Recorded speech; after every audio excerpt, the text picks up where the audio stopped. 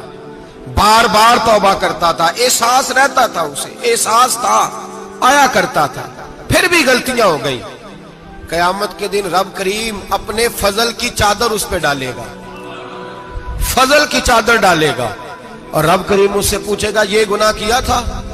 اور نبی پاک فرماتے ہیں اس نے بڑے بھی گناہ کیے، اللہ چھوٹے چھوٹے گناہوں کے بارے میں پوچھے گا، یہ غلطی کی تھی، یہ گناہ، بندہ ڈر رہا ہے، وہ کہہ رہا ہے پتہ نہیں سزا کیا ملے گی، کیونکہ دنیا میں بھی ڈرتا رہا، یہاں بھی ڈر رہا ہے، شرط یہ ہے کہ احساس والا ہو، آتا رہو، پھر بھی غلطیاں ہو گئی، خیال کرتا تھا، محنت کرتا تھا، نیک ہونے کی جدوجہد کرتا تھا، کوتاہیاں رہ گئی، یہ گناہ کیا تھا یا اللہ بھول گیا تھا، یہ گناہ کیا اللہ مجھ سے غلطی ہو گئی، یہاں بھی کیا تھا یا اللہ غلطی ہو گئی۔ نبی پاک صلی اللہ علیہ وسلم فرماتے ہیں چھوٹے چھوٹے گناہ اللہ دکھا رہا ہے اور اسے کہہ رہا ہے یہ کیا تھا، مانتا جا رہا ہے۔ رب کریم فرماتا ہے پتہ ہے میں تیرے ساتھ کیا کرنے والا ہوں؟ ٹانگیں کانپ گئی، یا اللہ پتہ نہیں، فرمایا میں تجھے ان گناہوں کے بدلے نیکیاں دینے لگا ہوں، ان گناہوں کے بدلے نیکیاں۔ نبی پاک فرماتا ہے فٹافٹ ہی بول پڑا، کہنے لگا یا اللہ میں نے تو بڑے بڑے گناہ بھی کیے،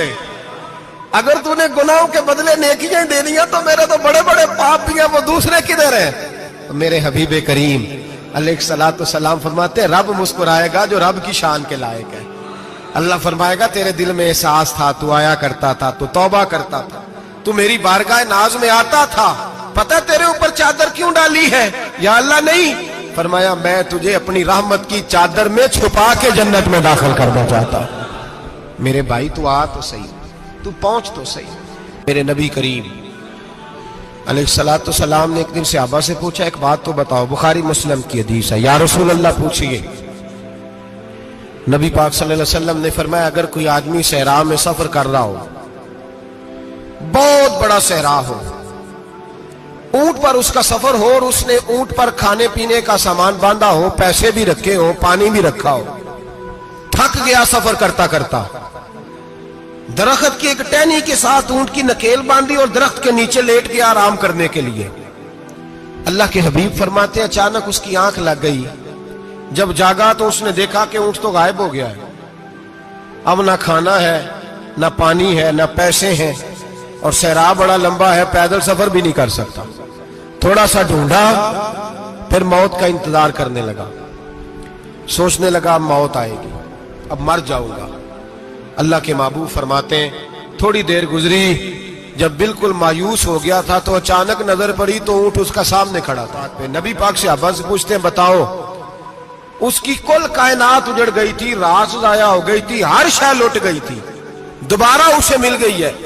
بتاؤ اسے کتنی خوشی ہوگی؟ صحابہ کہنے لگے یا رسول اللہ نئی زندگی مل گئی اس بندے کو، وہ ساری دنیا سے زیادہ راضی ہے۔ تو میرے کریم رسول صلی اللہ علیہ وسلم نے فرمایا رب کریم کا نافرمان بندہ جب اس کی بارگاہ میں آ کے توبہ کرتا ہے تو اللہ اس سے بھی زیادہ راضی ہو جاتا ہے۔ نافرمان جب آ کے کہتا ہے یا اللہ معاف کر دے، آئندہ نہیں کرتا، میں اللہ تو راضی ہو جاتا ہے۔ اور حبیب پاک علیہ السلام فرماتے ہیں وہ اتنا کریم ہے، جب بندہ اپنے رب سے صلح کر لیتا ہے، توبہ کر لیتا ہے، تو اللہ زمین کو کہتا ہے تو بھول جا میرے بندے نے گناہ کیا ہی نہیں، آسمان سے کہتا تو بھول جا میرے بندے نے گناہ کیا ہی نہیں۔ پھر رب کریم فرشتوں سے فرماتا ہے کہ مٹا دو جو تم نے لکھا تھا، میں نے اپنے بندے کے ساتھ صلح کر لی ہے۔